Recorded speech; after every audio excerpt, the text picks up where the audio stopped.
Assalamualaikum warahmatullahi wabarakatuh. Bismillahi walhamdulillah. Alhamdulillahilladzi an'ama alaina bi ni'matil imani wal islam.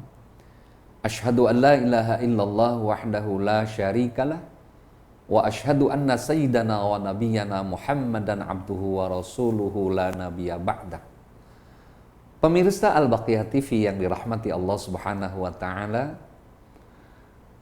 marilah kita sama-sama memanjatkan puja dan puji syukur kehadirat Allah Subhanahu wa taala yang telah melimpahkan karunia nikmatnya yang tak terhingga, terutama nikmat iman dan nikmat Islam. Mudah-mudahan keimanan dan keislaman kita senantiasa terpatri pada diri kita dari dunia sampai yaumul akhirat. Sholawat beserta salamnya marilah kita limpahkan keharibaan junjungan kita Nabi besar Muhammad sallallahu alaihi wasallam, karena dengan wasilahnya kita mendapatkan taufik dan hidayah dari Allah Subhanahu wa taala. Pemirsa Al-Baqiyah TV yang dirahmati Allah Subhanahu wa taala. Satu waktu Rasulullah sallallahu alaihi wasallam ketika menjelang tidur, beliau memindahkan penerangnya, lampu yang saat itu kan lampunya tidak pakai penutup ya. Kemudian ketika dipindahkan oleh beliau, tertiup anginlah api lampu tersebut kemudian mati. Rasulullah spontan mengucapkan kalimat inna lillahi wa inna ilaihi raji'un. Sesungguhnya hanya kepada Allah dan sesungguhnya kita akan kembali kepadanya. Ketika itu Sayyidah Aisyah radhiyallahu anha, istri baginda Rasul, kemudian terbangun dari tidurnya dan beliau bertanya, "Wahai baginda Rasul, bukankah hanya sekedar api mati engkau mengucapkan kalimat innalillahi wa inna ilaihi rajiun?" Apa jawaban Rasulullah? Semua bentuk musibah yang Allah datangkan, termasuk sekecil tadi memindahkan lampu kemudian mati tertiup angin, kita disunahkan untuk mengucapkan kalimat inna lillahi wa inna ilaihi raji'un. Pemirsa Al-Baqiyah TV yang dirahmati Allah Subhanahu wa taala, saat ini kita sedang diuji ujian berupa wabah, penyakit yang menular yang disebut dengan COVID-19 yang berasal dari negara tetangga kita, China, dan tepatnya dari sebuah kota yang namanya Wuhan. Dan wabah-wabah penyakit ini sesungguhnya kita sudah tidak asing dan tidak aneh. Bahkan di zaman Rasulullah Sallallahu Alaihi Wasallam sendiri itu sudah terjadi wabah-wabah seperti itu. Bahkan sebelum Rasulullah diutus ke alam dunia, wabah yang terkenal dulu di Arab Jahiliyah namanya ta'un. Ya, ta'un itu sejenis penyakit apabila orang yang sakit kemudian tertiup oleh angin, anginnya terhirup oleh yang lain, maka yang lain itu sampai meninggal dunia. Namanya ta'un. Makanya ada istilah di dunia Arab itu dengan bulan yang namanya bulan sial, bulan penyakit, yaitu bulan Safar. Nah, di bulan Safar itulah ta'un Allah turunkan ketika sebelum Rasulullah diutus ke alam dunia. Nah, kalau bercerita tentang bulan Safar, orang Arab itu berkeyakinan bulan sial, bulan penyakit. Makanya diambil dari kata sofrun, artinya menguning. Jadi pertanian pun tidak menghasilkan karena hangus menguning. Buah kurmanya hangus kena hama, gandumnya hangus kena hama, kemudian buah tin, buah zaitunnya sama, dan bahkan turun penyakit namanya ta'un. Nah, ketika Rasulullah diutus ke alam dunia, Rasulullah bersabda, tidak ada bulan sial, semua bulan baik. Bahkan menjawab semua itu, Rasulullah concern dengan bulan Safar. Bahkan beliau menikahi Siti Khadijah di bulan Safar. Oleh karenanya, jika kameramen kita Al-Baqiyah TV waktu nikahnya bukan bulan Safar, berarti belum mendapatkan sunnah Rasul. Supaya mendapatkan sunnah Rasul, maka ya silakan nikah lagi di bulan Safar, kira-kira begitu. Pemirsa Al-Baqiyah TV yang dirahmati Allah Subhanahu wa taala. Nah, kemudian wabah itu terus berlanjut sampai ke masa sahabat Umar bin Khattab yang terkenal dengan wabah yang bernama amwas. Jadi penyakit amwas itu luar biasa, seperti percikan api. Jadi orang yang kena hirupan angin, orang yang punya penyakit amwas itu akan langsung meninggal dunia, akan langsung terkapar. Namanya penyakit amwas. Dalam sirah sahabi, Rasulullah SAW punya beberapa sahabat untuk penerus tongkat estafeta perjuangan Islam. Di antaranya sahabat Umar bin Khattab. Ketika masa Umar bin Khattab, beliau sudah membuat wilayah-wilayah kekuasaan Islam. Di antaranya tingkat wilayah gubernuran. Nah, dulu ada gubernur Syam. Syam itu meliputi hampir 4 negara kalau sekarang. Yang pertama negara Syria, kemudian Lebanon, kemudian Irak, kemudian Palestina. Nah, ini bagian daripada provinsi Syam. Gubernurnya bernama Abu Ubaidillah, sahabat yang terkemuka menjadi gubernur di wilayah Syam.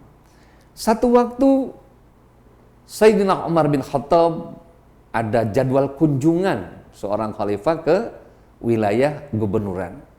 Berangkatlah Umar bin Khattab didampingi sahabat-sahabat senior, ada Abdurrahman bin Auf, ada Abi Waqqas, kemudian juga ada putra dari Sayyidina Abbas, yaitu Abdullah bin Abbas.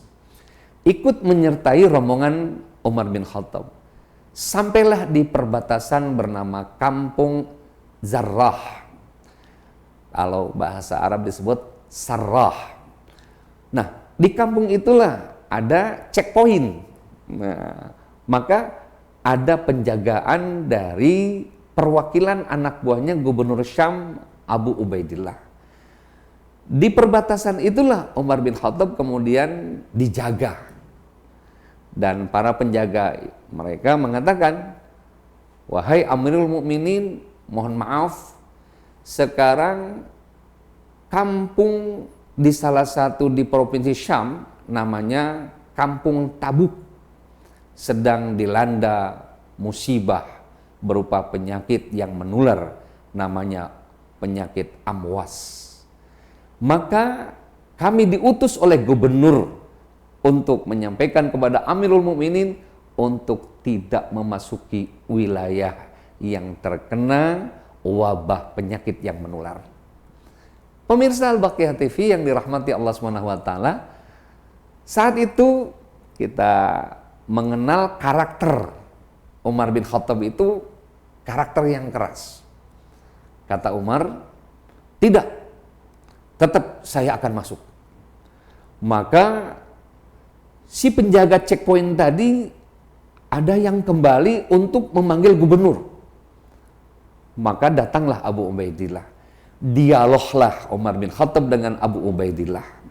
Kata Abu Ubaidillah, "Wahai Amirul Mukminin, sudah, kami bukan semata-mata tidak menerima kunjunganmu wahai Amirul Mukminin, tapi dalam kondisi kami sedang terkena wabah." Nah, dialognya Abu Ubaidah dengan Umar bin Khattab melalui jarak. Maka disebut dengan istilah sekarang physical distancing. Nah, Sesungguhnya di zaman Rasul, di zaman sahabat sudah diperkenalkan yang namanya physical distancing. Wah, jadi jaga jarak, jaga jarak. Pemirsa, kemudian alot dialog sampai-sampai Sayyidina Umar mendatangkan sahabat seniornya. Beliau adalah Abdurrahman bin Auf, Abi Waqqas, dan juga putra dari Sayyidina Abbas, Abdullah bin Abbas. Beliau minta pendapat. Akhirnya Abdullah bin Abbas, seorang muhaddis, seorang mufassir. Beliau kan dikenal seorang mufassir, ahli tafsir yang hebat. Beliau menyampaikan sabda Rasulullah SAW, "Ya Amirul Mukminin, bukankah Rasulullah SAW pernah bersabda, kita akan meninggalkan takdir menuju takdir yang lain?" Artinya, mereka yang tinggal di Tabuk, yang tinggal di Syam, yang mendapati wabah, mendapati penyakit, mendapati yang disebut dengan penyakit menular, mereka sudah takdir dari Allah. Dan kita menghindar takdir itu untuk menuju takdir yang lain. Artinya, takdir yang lain kita sudah ditakdirkan oleh Allah untuk keluar daripada wabah itu. Pemirsa Al-Baqiyah TV yang dirahmati Allah Subhanahu wa taala. Lantas hasil physical distancing antara Umar bin Khattab dan Abu Ubaidillah memutuskan untuk seluruh rakyat di Tabuk, masyarakat di Syam, agar melakukan social distancing. Artinya mereka harus saling menyendiri, mengisolir diri. Bahkan Umar menginstruksikan, kalian harus pergi ke gua-gua. Kalian harus pergi jauh meninggalkan penyakit yang menular. Bahkan Rasulullah bersabda, larilah kalian daripada serigala yang akan memakan kalian. Pemirsa Al-Baqiyah TV yang dirahmati Allah Subhanahu wa taala, itulah daripada kenyataan ujian Allah untuk hambanya yang tidak pernah akan henti dari semenjak zaman Nabi Adam alaihissalam sampai Adam-Adam yang lain. Kesimpulan sederhana pada kesempatan ini, mari kita renungkan sekarang. Pertama, di zaman Rasulullah ada penyakit yang disebut dengan ta'un. Bahkan ada sahabat-sahabat di Madinah yang akan masuk Islam. Kata Rasul, kalian sudah aku nyatakan masuk Islam. Dan jangan ke sini. Kalian pulang lagi ke kampung kalian. Dan kalian tidak boleh keluar. Dan dari luar tidak boleh masuk kampung kalian. Nah, ini yang disebut dengan lockdown. Ini yang disebut dengan pembatasan skala besar. Nah, tetapi kampung Rasulullah bernama Madinah itu bebas dari penyakit yang menular. Maka Rasul pun untuk menginstruksikan masyarakat Madinah seperti biasa aktivitas masyarakat manusia yang butuh beraktivitas. Pemirsa Al-Baqiyah TV yang dirahmati Allah Subhanahu wa taala, juga terjadi pada masa Umar bin Khattab. Umar bin Khattab kembali ke Madinah. Dan masyarakat Madinah saat itu beraktivitas seperti biasa. Nah, ini yang patut menjadi rujukan wabah saat ini. Terutama, mohon maaf kepada guru-guru kita, para alim ulama, semestinya menyampaikan fatwa seperti ini agar ada satu keselarasan, keseimbangan antara penguasa dengan ulama. Artinya kita harus memilih. Jika memang kampung itu seperti zaman Umar bin Khattab di Syam, di Tabuk, yang terkena wabah, maka kita akan dan harus melakukan lockdown. Kita harus ada checkpoint. Tidak boleh sembarangan. Walaupun Umar bin Khattab kembali ke Madinah dengan bercucuran air mata. Kenapa? Karena beliau punya sahabat bernama Abu Ubaidillah yang ditakdirkan meninggal dunia terkapar oleh penyakit amwas. Dan juga beliau punya sahabat yang terkenal bernama Abu Zarrah yang luar biasa, sahabat Rasul yang memegang kendali ketika perang melawan kaum kafir. Beliau juga meninggal terkena wabah amwas. Dan itulah Umar bin Khattab sangat sedih sekali. Tapi Umar bin Khattab pulang ke Madinah dan masyarakat Madinah tadi kembali beraktivitas. Semestinya kita harus pandai memilah dan memilih. Tidak harus semua di lockdown. Tidak harus semua ada physical distancing. Tidak harus semua ada social distancing. Kalau kita merujuk sesungguhnya tadi apa yang terjadi zaman Rasulullah dan di zaman para sahabat Rasulullah sallallahu alaihi wasallam. Pemirsa Al-Baqiyah TV yang dirahmati Allah Subhanahu wa taala, bangsa kita harus bercermin dengan jati diri.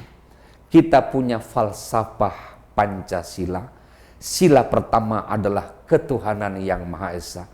Yang harus kita junjung setinggi-tingginya adalah Tuhan yang Maha Kuasa. Maka keyakinan kita yang pertama adalah Allah Subhanahu wa taala. Allah yang memberikan segalanya kepada hambanya, baik kenikmatan maupun musibah. Kita sandarkan batin kita, keimanan kita kepada Allah Subhanahu wa taala. Artinya harus ada keselarasan. Jangan sampai mohon maaf. Mestinya ulama kita bisikin atau instruksi kepada pemerintah sebagai penguasa yang di background dengan dana, tolong, karena kita penting dengan doa, maka masjid tidak boleh ditutup, maka masjid harus dibuka dengan cara supaya tidak terkena penyakit. Bagaimana caranya? Mungkin dengan istilah sekarang ada dengan protokol kesehatan, mungkin pintu-pintu masjidnya harus bagaimana cara mendeteksi virus. Orang-orang yang ke masjidnya pasti orang yang mencuci tangannya karena berwudu. Dan kepentingannya, musibah datang dari Allah, kita mohon Allah mengembalikan, Allah mengambil dari penyakit itu hanya dengan doa. Bukankah kita pernah mendengar Rasulullah bersabda, ad-du'a silahul mu'min. Doa adalah senjatanya orang yang beriman kepada Allah. Dan sebaik-baiknya doa adalah di rumah Allah, ia di masjid sebaik-baiknya. Aneh tapi nyata, bangsa kita Indonesia sepertinya subhanallah menafikan dengan doa. Pemirsa Al-Baqiyah TV yang dirahmati Allah Subhanahu wa taala, alhamdulillah sekarang sudah kembali mata kita terbuka, hati kita terbuka, tempat-tempat ibadah sudah alhamdulillah bisa dipergunakan. Mudah-mudahan manfaatkan waktu ini, benar-benar kita mendekatkan diri kepada Allah Subhanahu wa taala. Bukankah kita diajarkan oleh Rasulullah untuk bagaimana menghalau wabah? Allahumma syrif anil bala iwal waba iwat ta'un. Ya Allah, jauhkan dari wabah, dari taun, dari baliat, daripada musibah. Pemirsa Al-Baqiyah TV yang dirahmati Allah Subhanahu wa taala, mudah-mudahan sekedar ibrah, pelajaran yang berharga buat kita, semoga bermanfaat. Mohon maaf atas kekurangannya. Hadanallahu wa iyyakum ajma'in. Wallahul muwaffiq ila aqwamit thoriq. Assalamualaikum warahmatullahi wabarakatuh.